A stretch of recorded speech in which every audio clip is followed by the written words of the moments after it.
노동의 목격 편혜영. 아버지가 노동하는 모습을 본 적이 있다.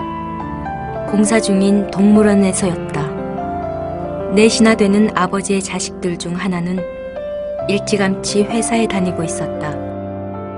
하나는 고등학생이었고 하나는 막 중학생이 되었으며 막내인 나는 초등학교 5학년이었다.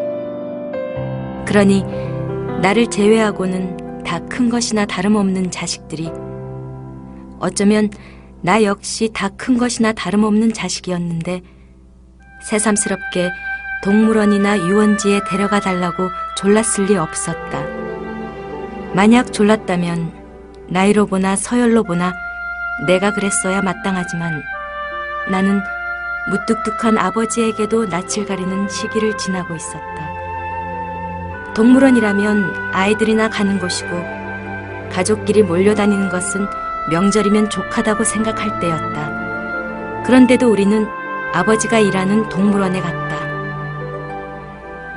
공사 중인 동물원은 시멘트 바닥과 좁은 철창, 풀 한 폭이 없는 돌계단과 회색 돌담뿐이었다. 개장일은 아직 한참 남아 있었다. 우리는 금세 실망했다. 아버지는 공사가 끝난 후에 다시 오자고 하지 않아도 기꺼이 이해했을 약속까지 했다. 어디선가 부르는 소리가 들리자 아버지는 동물원을 구경하고 있으라고 일러주고는 소리가 나는 방향으로 뛰어갔다. 한참 기다린 후에도 아버지가 나타나지 않아 우리는 직접 아버지를 찾아 나섰다. 비슷한 차림이어서 잘 구분이 안 되는 인부들을 지나 한참 만에야 아버지를 찾았다.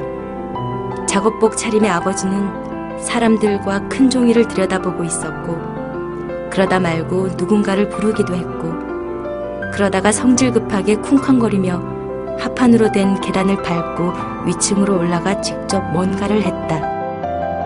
아버지가 저 위태로운 나무 계단을 매일 올라가는지 간혹 올라가는지, 올라가서 하는 일은 매번 같은 것인지 다른 것인지 알 수 없었음에도 우리는 단박에 아버지가 하는 일이 고단한 것임을 알아차렸다.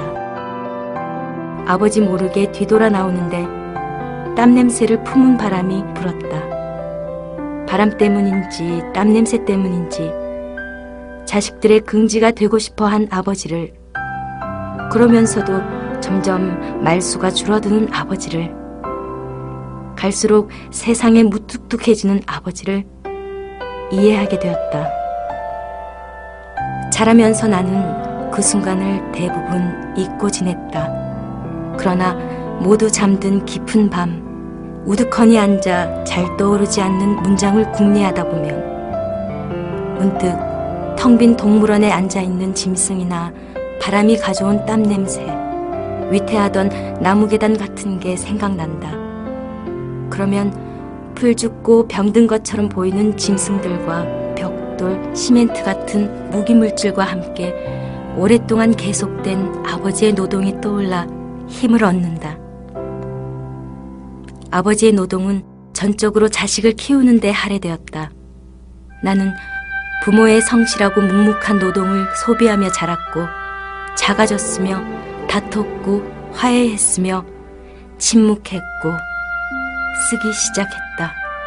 자식이 쓴 글을 읽지는 않으셔도 뭔가 좋은 일을 하고 있다고 생각하는 부모님은 내게 성실하고 묵묵한 노동의 방식과 습성을 물려주셨다. 그것이 작가로서 내가 가진 거의 전부이다. 올해로 소설을 쓴 지 꼭 10년이 되었다. 처음 소설을 쓸 때도 그랬지만 지금도 소설을 쓰겠다고 생각하는데 그럴 법한 이유가 별로 없다. 신중하고 소신 있는 척 했던 적도 있지만 사실은 여전히 모색 중인지라 매번 말을 주저하게 된다. 오히려 소설에 대해 말로 확신을 내세우지 않아 다행이라고 생각하는 쪽이다. 스스로 궁리해낸 가치와 의미에 매혹되지 않고 그저 즐겁기 때문에 계속 쓰고 있으며 앞으로도 기꺼이 그럴 것이라는 게 작가로서 나의 유일한 자부이다. 일상 속 개인은 이미 서정을 잃은 세계에 압도당해 무능해졌지만 그래도 계속해서 소설 속 인물과 함께 세계의 뒤쪽 어딘가로, 숨겨진 검은 구멍 쪽으로, 깊고도 어두워 아름다운 밤길로 걸어 들어가고 싶다.